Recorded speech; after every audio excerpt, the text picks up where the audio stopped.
Hello and welcome back to part 7 of the Southern Highlands ride. At the moment I'm on Kirkham Road on I guess it's the western side of the Southern Railway line in Bowral, and you can just see my finger sticking over the screen there. What I'm doing is changing cameras. The camera that I used up until this point has a battery life of about 2 hours, and that 2 hours is about reached, so I thought I would change cameras before it ran out. And the camera that I'm about to use is GoPro Hero White, I think it's called, or GoPro White, even though it's in a grey case, and it has a battery life of about 1 hour.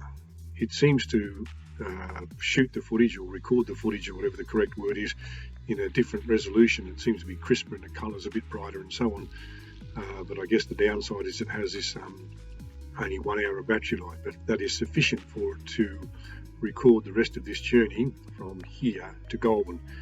I'm pretty certain there'll be 3 clips. There'll be this one, which will take me from here up Centennial Road, as it's called, till it joins the old Federal Highway, the old Hume Highway or Hume Motorway, to get it right, north of Berrima.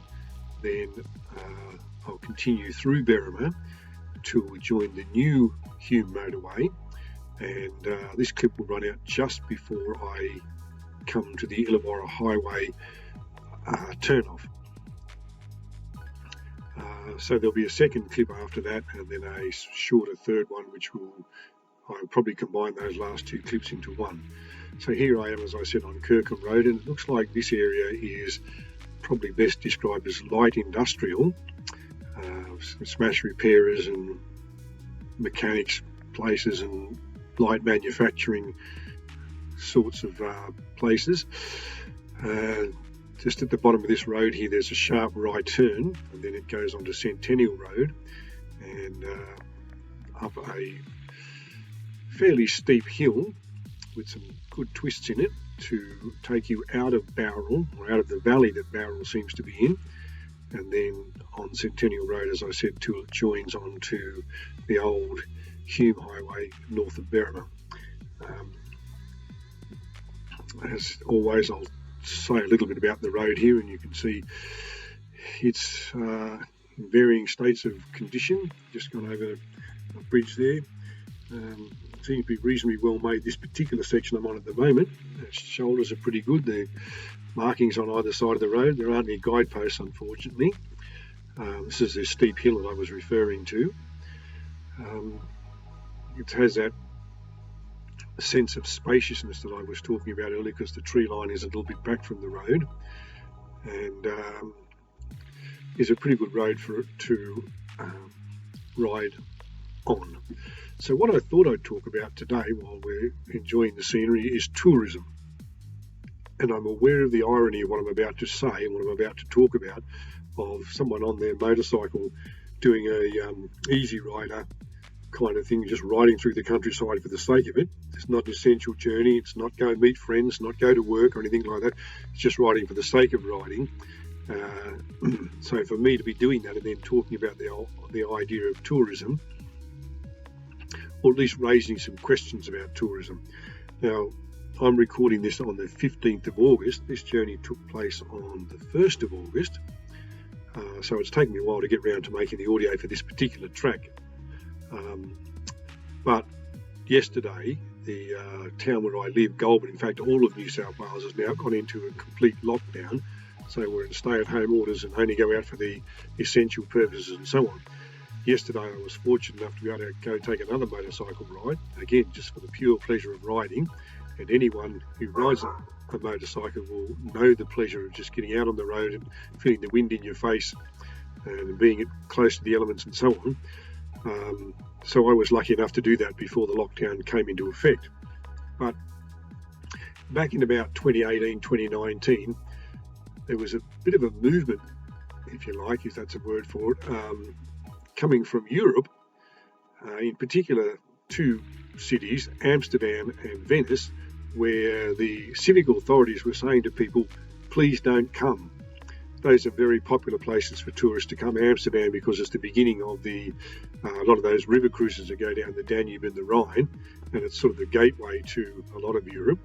And Venice, because it's such a iconic city, but they have lots of tourists come. And in both cases, the civic authorities in those cities were saying, please don't come. We love tourists and we love the money you bring to us, but the costs that you're bringing to us are greater than the money you bring. In Amsterdam, the Amsterdammers were complaining that the cafes and restaurants and bars and places like that were all full of tourists now, and they couldn't get in and get a seat at a cafe. They were complaining that the public transport system was overwhelmed with tourists, and so they couldn't get on to go to work and so on. And the civic authorities are saying, well, the number of tourists we have is such that we cannot, our city cannot cope with them. We don't have the infrastructure, we don't have the public transport, we don't have the toilets in places where you want to go that you need and so on, and we're asking you not to come anymore. In the city of Venice, they were actually charging people an admission fee just to come into the city, not to go into museums or anything like that, but just for the pure privilege of coming into the city, because again, they were saying we just can't cope with all the tourists and everything that they bring. In the country of Iceland, which I know is a small, obscure country in the North Atlantic with only 360,000 people, the country was at the point where, again, they were saying, we love the money, we love the income that it brings to us, but we just cannot cope with the tourists.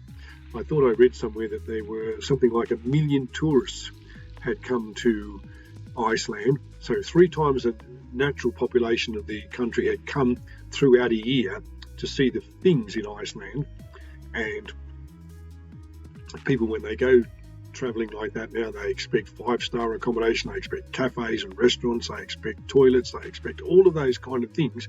And the Icelandic people and the Icelandic government are saying, we just cannot provide those things in the areas where you want to go, and we're asking you not to come.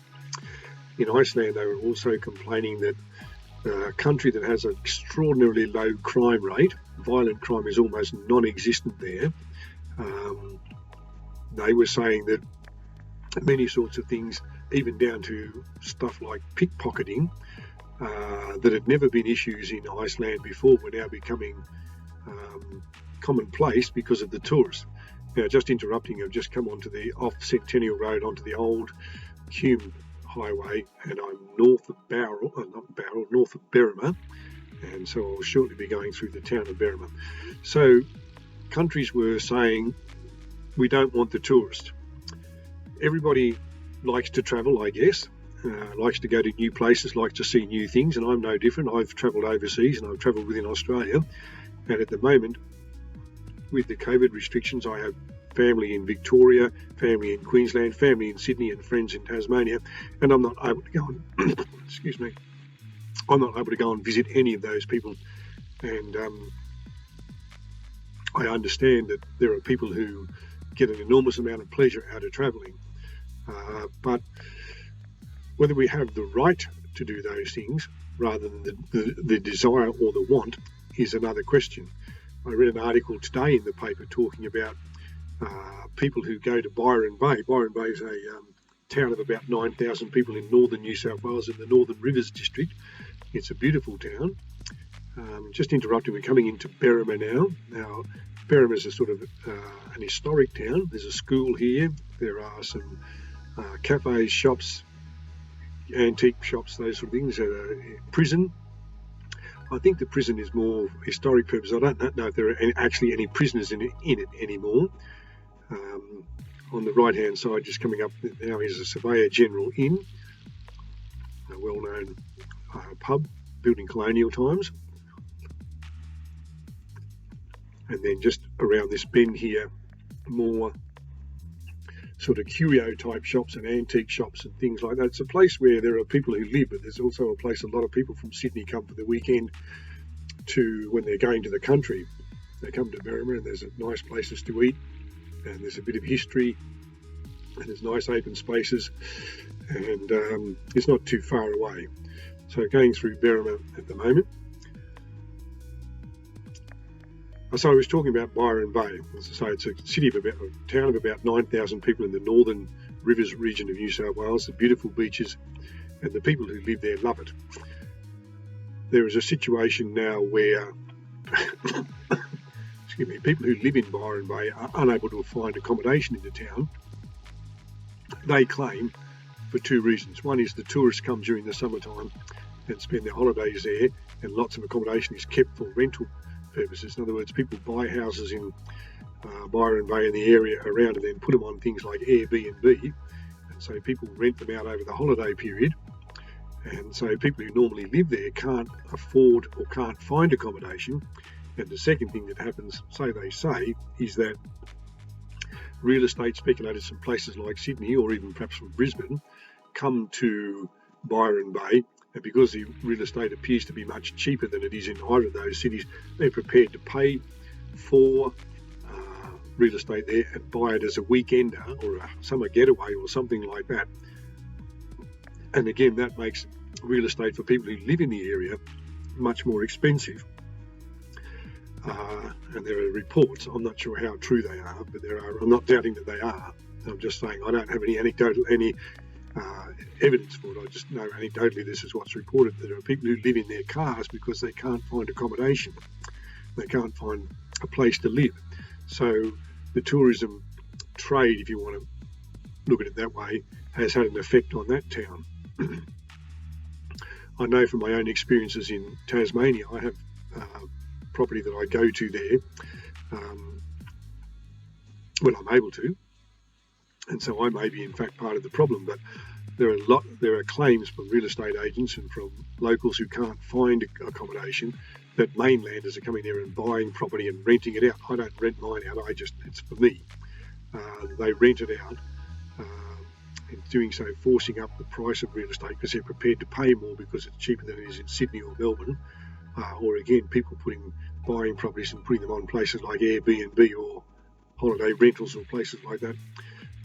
Again, driving up rents and making accommodation difficult to find. So the issue of tourism is a multifaceted thing. As I said, people like to travel. People like to go to new places. People even like to travel and go and see their family that live away from where they live. The attraction of going to other countries and experiencing other countries' cultures and their food and their customs and seeing their attractions. I mean, who doesn't want to go and see things like the Grand Canyon or the Golden Gate Bridge or things like that? And that's just one example. But it has implications for the country that you go to. It has implications in terms of if it's a small country like Iceland with only 360,000 people, if they need to provide toilets, hotels and all that sort of stuff, someone's got to pay for that. And it's all very well to say, well, the tourists can pay for by their money that they spend, but Iceland is an expensive country to live in. It's a small country, it's in the North Atlantic, it's cold for a long period of the year. They do grow a lot of fresh fruit and vegetables in hothouses, but you can imagine that things like oil, cars, a lot of clothing and so on have to be imported, so it's an expensive place to live. And if it becomes too expensive, then people can't live there or people won't go there. But it has implications for the infrastructure and the environment of that country. There's the inevitable problem of when the tourists come, we need more buses, trains, trams, whatever it is. We need more, as I say, public toilets, all that sort of stuff. More rubbish is generated that needs to be collected and disposed of somehow. And yet there's the idea of saying, well, when the tourists come, they bring money and they spend money, and that creates jobs and it creates incomes and it brings revenue into the city, state, country, whatever it is that you're talking about. So I don't have a solution to that question. Should people be told you can't go to certain places? That place is off limits now, in the same way as in Australia you're no longer allowed to climb Uluru, for example. You can go there and you can look at it, but you can't climb it. Should people be told there are just countries where you're not welcome any longer, you can't come, and if you're here for business, fine, but if you're just here to sort of be a tourist, you're not welcome and you can't come? Or should people be able to be free to travel wherever they want, whenever they want? I don't know the answer, I'm just asking the question. Here I am on the Hume Motorway heading south towards Goulburn, Hume Motorway here is a dual carriageway like it was when I left Goulburn. So I'm going in the opposite direction on the other side of the road, obviously. Good markings on the roads, well maintained. It's part of the National Highway network, so money is spent to keep it in good condition for the most part. Although I must say that parts around Marulan that we're coming up to in the next clip, some of it's not so good. Speed limit's 110, and traffic seems to move fairly. There's a lot of traffic on the road, but not today. But generally, there's a lot of traffic on this road, and it moves fairly freely. The only bugbear you sometimes have is to come across roadworks that seem to be interminable on roads in Australia. Almost as soon as someone's finished fixing one section of the road, they dig up another section, and that often happens around school holidays. Guardrails where they need to be, and good broad shoulders where you can pull over if you need to, with that precautions I've said before about making sure you look carefully before you get off your bike or get out of your car, because there are trucks that bore down this highway at 100, and even with the best intentions, it's difficult for them to stop just because they see you getting out of your car.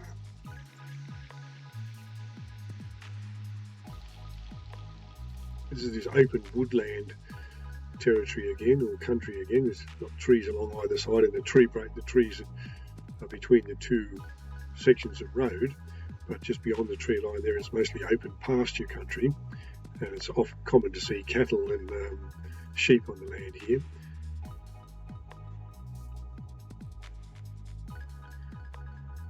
I think just going down this bend and on the left, shortly there'll be coming up now to there's Elling Forest, which is a winery, and as its sign indicated, 2 kilometres ahead is the Illawarra Highway turnoff, which would, if you took the Illawarra Highway turnoff, you would go back to Moss Vale.